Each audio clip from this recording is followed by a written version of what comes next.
దేశవ్యాప్తంగా పొలిటికల్ వివాదానికి దారితీసిన బిల్లు అండ్ రచ్చరేపిన బిల్లు 130వ రాజ్యాంగ సవరణ బిల్లు. 5 ఏళ్ళు అంతకు మించి శిక్ష పడే కేసుల్లో 30 రోజులకు పైబడి ఎవరైనా జైల్లో ఉంటే అది ప్రధానమంత్రి అయినా, ముఖ్యమంత్రి అయినా, రాష్ట్ర మంత్రి అయినా, కేంద్ర మంత్రి అయినా ఆ పదవి కోల్పోతారు అని చెప్పేసి ఈ బిల్లును ఎన్డీఏ పక్షాలు స్వాగతిస్తూ ఉంటే ఇండియా కూటమి వర్గాలు ఇది ప్రజాస్వామ్య విరుద్ధము, రాజ్యాంగ విరుద్ధము అంటూ ఆరోపిస్తూ ఉన్న పరిస్థితి. కక్ష సాధింపులకు దిగే అవకాశం ఉంది. తద్వారా బీజేపీయేతర ప్రభుత్వాలు ఎక్కడైతే ఉన్నాయో ఆ ప్రభుత్వాలను కూల్చే అవకాశం ఉంది అని చెప్పి వాళ్ళు అబ్జెక్ట్ చేస్తున్న పరిస్థితి. ఈ బిల్లు మీద మీ కామెంట్ ఏంటి జేడి గారు? యాక్చువల్గా మనం చూసుకుంటే రవిశంకర్ గారు, ఇంతవరకు ఒక ఎలక్టెడ్ రిప్రజెంటేటివ్ అంటే మన ఎంపీ కావచ్చు, ఎమ్మెల్యే కావచ్చు, వీరు నేరంలో దోషిగా తేలితే వారిని అనర్హత అన్నది వర్తిస్తాం. అంటే 2 సంవత్సరాలు తీవ్రమైన ఆరోపణలు ఉన్న వారికి 2 సంవత్సరాల శిక్ష పడితే వారికి 6 సంవత్సరాల పాటు ఎన్నికల్లో నిలబడకుండా ఉండడానికి రిప్రజెంటేషన్ ఆఫ్ పీపుల్స్ యాక్ట్ అని ఏదైతే ఉందో అందులో మనకు ప్రొవిజన్ ఉంది. కానీ ఇప్పుడు ప్రస్తుతం ప్రతిపాదించిన 130 సవరణ ఏదైతే ఉందో 130th కాన్స్టిట్యూషనల్ అమెండ్మెంట్ లో వారు బేసిక్ గా ఆర్టికల్ 75, 164, 239 ఏఏ వీటిలో మార్పులు సూచించారు. అందులో బేసిక్ గా 75 అంటే కేంద్ర కేబినెట్ మంత్రులు, ఆ తర్వాత 164 అంటే రాష్ట్ర మంత్రులు, ముఖ్యమంత్రి, 239 ఏఏ అంటే అది మన కేంద్ర పాలిత ప్రాంతాల్లో ఉన్న మంత్రివర్గం, అంటే గోవా కావచ్చు, లేకుంటే పాండిచ్చేరి కావచ్చు, లేకుంటే ఢిల్లీ కావచ్చు, వీటికి సంబంధించి. మీరు అన్నట్టు ఈ ప్రస్తుతం వాళ్ళు సూచించిన 130వ రాజ్యాంగ సవరణ బిల్లులో ఎవరైనా ప్రధానమంత్రి కావచ్చు, ముఖ్యమంత్రి కావచ్చు, మంత్రి కావచ్చు, వారు 30 రోజులు గనక కస్టడీలో ఉంటే వారు 31వ రోజు వరకు వారు గనక వారి రాజీనామాను సమర్పించకుంటే ఆ తరువాత అంటే 32వ రోజు నుంచి వారు ఆ పదవిని వారు కోల్పోతారు అన్నది ప్రధానంగా ఇందులో సూచించిన విషయం. తర్వాత అందులో సూచించిన ఇంకొక విషయం ఏంటంటే వారికి గనక బెయిల్ వస్తే వారిని మళ్ళా నియమించడానికి ప్రధానమంత్రి అయితే ప్రెసిడెంట్కి, తర్వాత ముఖ్యమంత్రి, మంత్రులు అయితే గవర్నర్కి ఈ విధమైన నియమించవచ్చు అన్నది అందులో పెట్టిన ప్రధానమైన. ఇందులో ముఖ్యంగా చాలా మంది ఆర్గ్యూ చేస్తున్నది ఏంటంటే, మీరు అన్నట్టు ప్రభుత్వంలో ఉన్న వారు దీన్ని సమర్థిస్తున్నారు. ఎందుకంటే మీరు ఒకసారి చూస్తే అరవింద్ కేజ్రీవాల్ గారిని అరెస్ట్ చేయడం జరిగింది. ఆ తర్వాత అక్కడ ఉన్న ఇతర మంత్రులు సత్యేంద్ర జైన్ కావచ్చు, తర్వాత మిగతా మంత్రులు ఎవరైతే ఉన్నారో వారిని అరెస్ట్ చేయడం, మనీష్ సిసోదియా కావచ్చు, వీళ్ళని అరెస్ట్ చేయడం జరిగింది. కానీ వారెవరు కూడా వాళ్ళ పదవులకు రాజీనామా చేయలేదు. వారు జైలులోనే ఉండి వారి విధులు వాళ్ళు నిర్వర్తిస్తున్నారు. దానికోసం ఏమైందంటే ఒక వ్యక్తి సుప్రీంకోర్టుకు వెళ్ళడం జరిగింది. అంటే ఒక వ్యక్తిని పెరోల్లో రిలీజ్ చేయడము, లేకుంటే అతని శిక్ష తగ్గించడం గురించి ఒక ఫైలు ఉంటే ఆ ఫైలు డిలే. దానికి ప్రధానమైన కారణం ఏంటంటే అరవింద్ కేజ్రీవాల్ ముఖ్యమంత్రి గారు జైల్లో ఉండడం వల్ల ఆ ఫైల్స్ డిలే అవ్వడం వల్ల అప్పుడు సుప్రీంకోర్టు ఒక వ్యాఖ్య చేసింది. ఈ విధంగా ముఖ్యమంత్రులు, మంత్రులు జైల్లో ఉండి వారు ప్రభుత్వాన్ని నడపడం ఏంటి అన్నది వారు చేసిన ఒక వ్యాఖ్య. ఆ తరువాత ఏమైందంటే సెంథిల్ బాలాజీ అని చెప్పి ఆయన తమిళనాడులో ఒక మంత్రి, ఆయన్ను కూడా అరెస్ట్ చేయడం జరిగింది. ఆయన ఐ థింక్ సుమారుగా ఒక 16 నెలలు ఆయన జైల్లో ఉన్నారనుకుంటా ఈడీ కేసులో. ఆ తరువాత అతను మంత్రిగా రాజీనామా చేయడం జరిగింది. కానీ ఎప్పుడైతే బెయిల్ ఇవ్వడం జరిగిందో అతను బెయిల్ మీద బయటికి వచ్చిన తర్వాత మళ్ళా తమిళనాడు ప్రభుత్వం అతన్ని మంత్రిగా నియమించడం జరిగింది. అప్పుడు సుప్రీంకోర్టుకు మళ్ళా ఇతని క్యాన్సిలేషన్కి వెళ్ళింది, బెయిల్ క్యాన్సిలేషన్.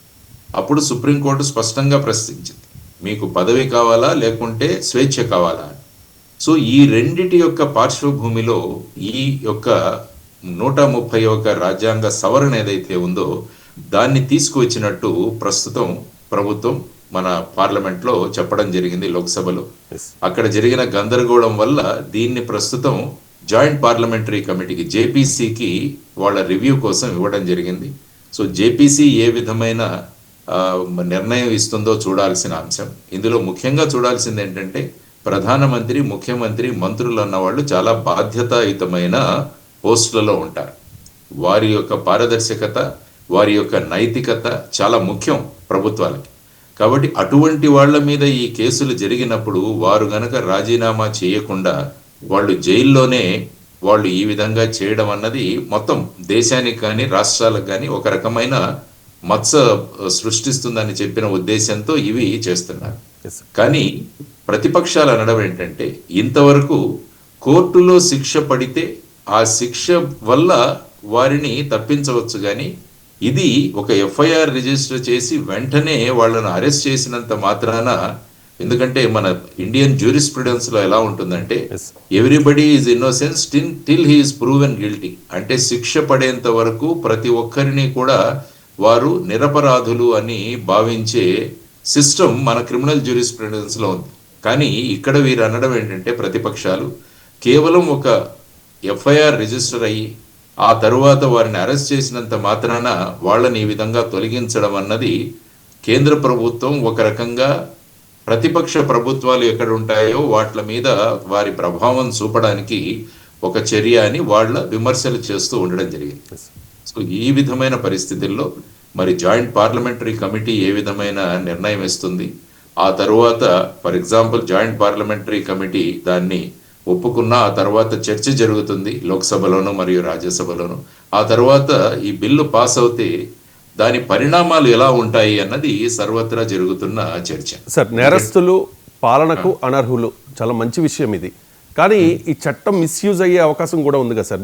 మీరు ఇప్పుడు క్లియర్గా చెప్పారు, ఏదో కేసు పెట్టి రిమాండ్ వేసి రిమాండ్కి తరలించిన తర్వాత ఒక 30 రోజులు దాటింది అనుకోండి, ఖచ్చితంగా అనర్హులే కదా. అండ్ ఇంకొకటి, ఇది రెట్రోస్పెక్టివా కాదా అనేది పెద్ద డౌట్ కూడా వ్యక్తమవుతున్న పరిస్థితి. క్లారిటీ ఇవ్వండి. అండ్ ఈ చట్టంలో ఏదైనా మార్పులు అవసరం అంటారా? మీ అభిప్రాయం ఏంటి?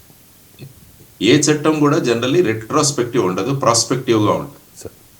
అంటే ఇప్పుడు ఏ రోజైతే ఈ చట్టాన్ని పార్లమెంటు పాస్ చేస్తుందో ఆ తర్వాత ప్రెసిడెంట్ దాని మీద అసెంట్ ఇస్తారో, ఆ తర్వాత గవర్నమెంట్ గెజెట్ లో ఎప్పుడైతే పబ్లిష్ అవుతుందో అప్పటి నుంచి ఈ చట్టం అమల్లోకి వస్తుంది. ఆ తర్వాత దీనికి సంబంధించిన రూల్స్ కూడా ఇష్యూ చేస్తారు.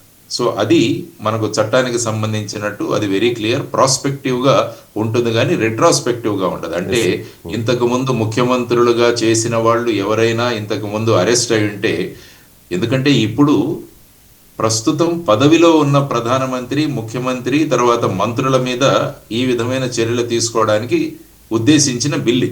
కాబట్టి దీన్ని రెట్రాస్పెక్టివ్ గా ఇంతకు ముందు వాటిలలో వర్తించడం అన్నది స్పష్టంగా ఉండదు. ఆ తర్వాత ముఖ్యంగా రెండవది ఏంటంటే 2014 నుంచి చూసుకుంటే సుమారుగా ఐ థింక్ 16-17 మంది మంత్రుల మీద యాక్షన్ తీసుకోవడం జరిగింది. మొన్న ఒక పేపర్ రిపోర్ట్లో వీరందరూ కూడా ప్రతిపక్షాలకు చెందిన వారే అని ఆ పేపర్లో కూడా ఉల్లేఖించడం జరిగింది. సో దానివల్ల ప్రస్తుతం ప్రతిపక్షాలు ఈ పర్టికులర్ అమెండ్మెంట్ ఏదైతే ఉందో దాన్ని ప్రతిపక్షాలు ఎక్కడైతే వారు ప్రభుత్వంలో ఉన్నారో వారి మీద చర్యలు తీసుకోవడానికి అన్నట్టుగా వారు వాదనలు చేస్తున్నారు. ఏది ఏమైనప్పటికీ మీరు ఒకసారి 2014లో Manoj Narula versus union of India అని ఒక కేసు జరిగింది. ఆ కేసులో సుప్రీంకోర్టు ఏం చెప్పిందంటే క్రిమినల్ కేసుల్లో ఉన్న వారిని మంత్రులుగా నియమించడం నైతికతకు మరియు రాజ్యాంగ బద్ధతకు విరుద్ధమని వాళ్ళు చెప్పారు.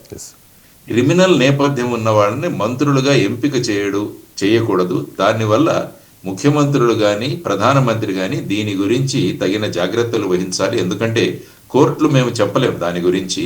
కాబట్టి ప్రజాస్వామ్య పరిరక్షణ ప్రధానమైన బాధ్యత ప్రధానమంత్రి మరియు ముఖ్యమంత్రులు వహించాలి. ఆ తరువాత మన లా కమిషన్ కూడా ఉంది. వారు 1999లో 170వ నివేదిక ఇచ్చారు. అందులో వాళ్ళు ఏం చెప్పారంటే శిక్షించబడిన వారిని అనర్హులుగా పరిగణించాలి. ఆ తర్వాత వాళ్ళు చెప్పింది ఏంటంటే కోర్టులో శిక్ష పడడానికి చాలా సమయం పడుతుంది ఈ మధ్య మీరు చూస్తే. దానివల్ల పోలీసులు ఛార్జ్ షీట్ సబ్మిట్ చేసిన తర్వాత కోర్టులు గనక వాళ్లకు ఛార్జెస్ ఫ్రేమ్ చేస్తే అప్పటి నుంచి వాళ్లను అనర్హులుగా ప్రకటించాలి అని చెప్పేసి ఈ లా కమిషన్ కూడా చెప్పడం జరిగింది 170వ నివేదిక.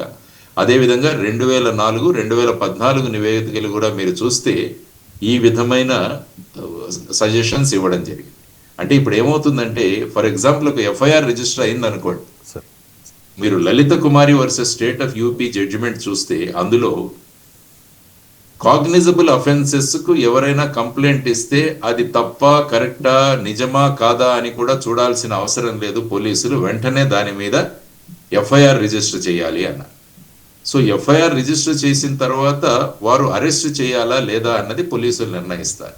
సపోజ్ వాళ్ళు గనక ఒక 30 రోజులు వారి కస్టడీలో గనక ఉంటే అప్పుడు ఈ రాజ్యాంగ సవరణ బిల్లు ఉంటుంది. ఇందులో ముఖ్యంగా ఏంటంటే 30 రోజులు మీరు కస్టడీలో ఉన్నంత వరకు మీరు అనర్హులు, మీకు బెయిల్ రాగానే మీరు మళ్ళా అర్హులవుతున్నారు దానికి. అంటే గవర్నర్ కానీ ప్రెసిడెంట్ కానీ మళ్ళా మిమ్మల్ని ప్రధానమంత్రిగా కానీ క్యాబినెట్ మినిస్టర్గా కానీ లేకుంటే ముఖ్యమంత్రిగా కానీ గవర్నర్ నియమించవచ్చు. దీని గురించి కూడా చర్చ జరుగుతోంది. సో అందువల్ల దీని ప్రభావం ఎలా ఉంటుందో అన్నది ప్రతి ఒక్కరు కూడా చర్చిస్తున్నారు. దానికోసం ముఖ్యంగా ఏంటంటే అధికారంలో ఉన్న పార్టీలు, అధికారంలో ఉన్న ప్రభుత్వాలు తమ దగ్గర ఉన్న యంత్రాంగాన్ని ఉపయోగించుకొని మిగతా వాళ్ళ మీద ఈ విధంగా అరెస్ట్ చేయడానికి సంభావన ఉంటుంది అని ప్రతిపక్ష పార్టీలు చేస్తున్న ఒక వాదన. సో దీనికోసం మన దగ్గర లోక్పాల్ అని ఒక వ్యవస్థ ఉంది, రాష్ట్రాల్లో అయితే లోకాయుక్త అన్న ఒక వ్యవస్థ ఉంది.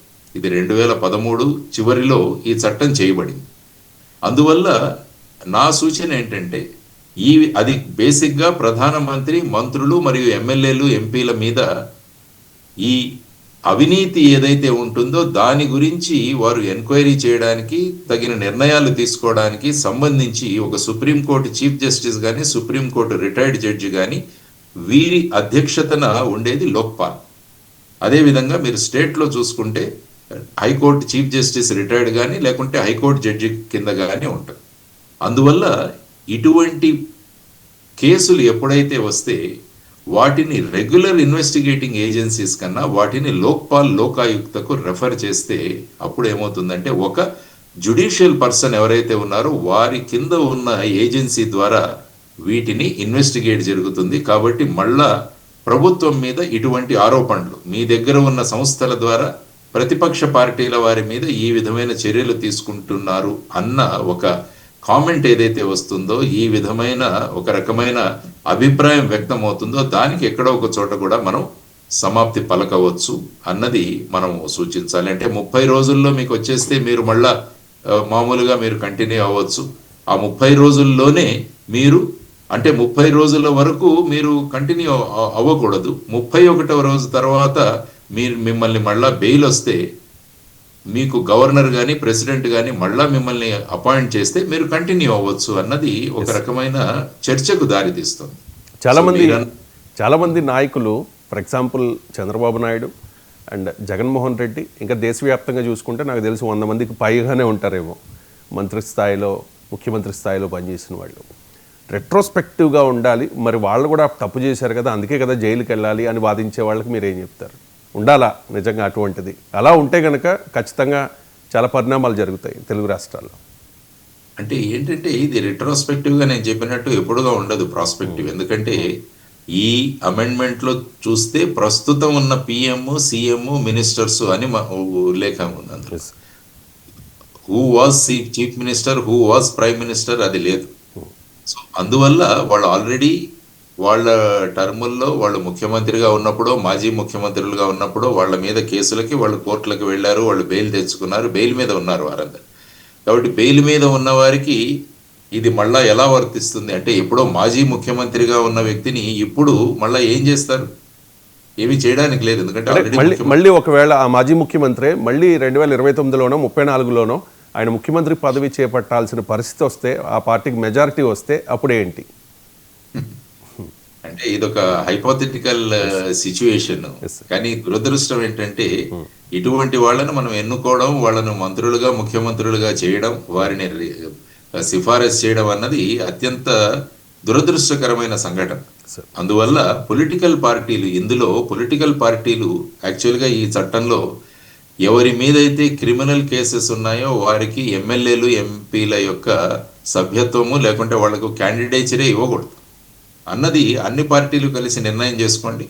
అంటే ఒక క్రిమినల్ యాక్టివిటీస్ ఉన్న వ్యక్తిని ఎమ్మెల్యేగా టికెట్ ఇవ్వడం, ఆ తర్వాత అతను ఎన్నికవ్వడం, ఎన్నికైన తర్వాత అతనికి మంత్రి పదవి ఇవ్వడం, మంత్రి పదవి ఉండగా అతని మీద మళ్ళా ఒక కేసు వస్తే అతను రాజీనామా చేయకుంటే ఆ 32వ రోజు తర్వాత అతను డీమ్ టు బి రిజైన్డ్, కానీ మళ్ళా అతనికి బెయిల్ వస్తే మళ్ళా అతని మంత్రిగా మనం చేయవచ్చు అంటే this is nothing but mockery.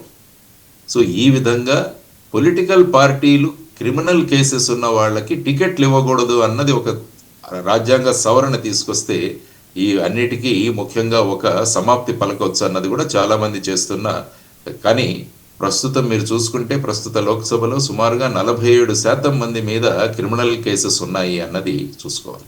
దీనికోసమే సుప్రీంకోర్టు ఏం చెప్పిందంటే ప్రత్యేక కోర్టులను ఏర్పాటు చేయండి, ఏర్పాటు చేసి ఇటువంటి ప్రజాప్రతినిధుల మీద ఉన్న కేసులను 1 సంవత్సరంలోగా పరిష్కరించాలి. కాబట్టి వాళ్ళు కన్విక్టెడా లేకుంటే అక్విటెడా అన్నది తెలిసిపోతుంది. దాని తర్వాత వాళ్ళ అపీల్స్ కూడా త్వరగా పరిష్కరించాలి అన్నది సుప్రీంకోర్టు చెప్పింది. కానీ అది పెద్దగా అమల్లోకి రాలేదు. ఉన్నాయి, స్పెషల్ కోర్ట్స్ ఉన్నాయి, కానీ మళ్ళా ప్రస్తుతం ఉన్న మనకు లీగల్ వ్యవస్థలో వాళ్ళు ఇందులో ఉన్న వెసులుబాటులు చూసుకొని ఆ కేసులను ప్రొలాంగ్ చేసుకున్నట్టునే ఉన్నారు. కాబట్టి యాక్చువల్గా ఇది ఒక అందరూ చర్చించాల్సిన అంశం. ఇది ప్రజాస్వామ్యం బాగుండాలంటే క్రిమినల్ కేసులు ఉన్న వాళ్ళని మనం ఎందుకు ఎన్నుకుంటున్నాం అన్నది కూడా ఓటర్లు కూడా ఆలోచించాల్సిన విషయం. యాక్చువల్గా రాజకీయ పార్టీలు కూడా వాళ్ళ వెబ్సైట్లో ఏ అభ్యర్థుల మీద ఏ కేసులు ఉన్నాయి, వారికే మేము ఈ విధంగా ఎమ్మెల్యే పదవి ఇవ్వడానికి కారణం ఏంటి అన్నది కూడా వాళ్ళ వెబ్సైట్లో పెట్టాలన్నది సుప్రీంకోర్టు ఇచ్చిన నిర్ణయం. సో ఇటువంటి పరిస్థితులలో మరి ప్రజాస్వామ్యం ముందుకు వెళ్ళాలంటే స్వచ్ఛమైన వ్యక్తులు ముందుకు రావాల్సిన అవసరం ఉంది. ఈ విధంగా క్రిమినల్ బ్యాక్గ్రౌండ్ ఉన్న వాళ్ళకి మనం ప్రోత్సాహం ఇవ్వకూడదని అన్ని పొలిటికల్ పార్టీలు నిర్ణయించుకున్న రోజున అప్పుడే మార్పు వస్తుంది. కానీ ఇటువంటి మధ్యలో ఇటువంటి మార్పులు సవరణలు అన్నది అవసరమే, కానీ వీటి యొక్క ప్రభావం కూడా పారదర్శకంగా ఉండాలని కోరుకుంటున్నారు అందరి విషయం. ఎవరు కూడా కక్ష సాధింపు చర్యలుగా వీటిని చూడకుండా ప్రత్యక్షంగా జరిగిన విషయాలు ఏవైతే ఉన్నాయో వాటి మీద దృష్టి పెట్టుకొని ఒక స్వతంత్ర సంస్థ కనుక దీన్ని ఇన్వెస్టిగేట్ చేయగలిగితే, దేనికి గవర్నమెంట్ యొక్క కంట్రోల్లో లేని వ్యవస్థ చేయగలిగితే అప్పుడు ఇంకా కూడా బలోపేతం అవుతుందన్నది మనం ఆలోచించాల్సిన విషయం.